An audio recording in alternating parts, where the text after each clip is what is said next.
Hey everyone, welcome to my channel. আপনারা কি আপনাদের একাডেমিক রাইটিংয়ে চ্যাটজিপিটি ইউজ করছেন? তাহলে আপনাদের জন্য একটা সুসংবাদ আর একটা দুঃসংবাদ আছে। দুঃসংবাদ দিয়ে শুরু করা। আপনাদের অ্যাসাইনমেন্ট যখন আপনার টিচার টার্নিটিনে দিবে, তখন কিন্তু খুব ইজিলি টার্নিটিন তাদের শো করবে যে আপনি কত % এআই ইউজ করেছেন।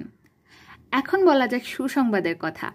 সুসংবাদটি হচ্ছে, আপনি কিন্তু চাইলেই জিপিটি ইউজ করেই টার্নিটিন ফাঁকি দিতে পারবেন। তার মানে টার্নিটিন কিন্তু আপনি যে জিপিটি ইউজ করছেন সেটা একদমই ধরতে পারবে না। So if you want to know how to do it properly, then please stay tuned. তো শুরুতে আমার কাছে করে রাখা একটা একাডেমিক রাইটিং আছে আমার নিজের। সো আমি এখান থেকে একটা প্যারাগ্রাফ নিয়ে আমি এটাকে প্লেস করব কুইলবুটে। সো আপনারা যদি না জানেন কুইলবুট কি, দেন কুইলবুট আরও একটা এআই টুল যেটা ইউজ করে প্যারাফ্রেজ এবং আপনি যদি গ্রামার চেক করতে চান, প্যারাফ্রেজ চেক করতে চান, সেটা একাডেমিক ওয়েতে ট্রান্সফার করতে চান, you can do it all. So আমি এখানে এটা প্যারাফ্রেজিংয়ে দিয়ে দেব।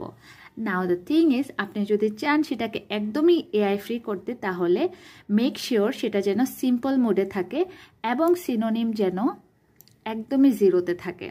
তারপর এখানে যেই ব্লু পার্টটা রয়েছে সেটা কিন্তু প্যারাফ্রেজ হয় নাই প্রপারলি। সো আপনি এটাকে একটু চেঞ্জ করে দিবেন।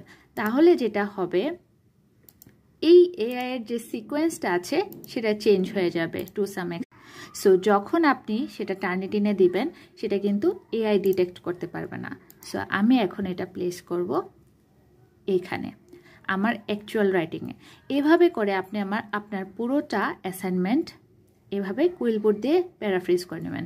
তারপর যখন আপনি সেটাকে টার্নিটিনে দেবেন, যদি আপনার এভাবে আপনি কিন্তু এআই ইউজ করেই আপনার এআইটা রিমুভ করতে পারবেন এবং খুব ইজিলি আপনার যে একাডেমিক রাইটিং আছে সেটা লিখে নিতে পারবেন।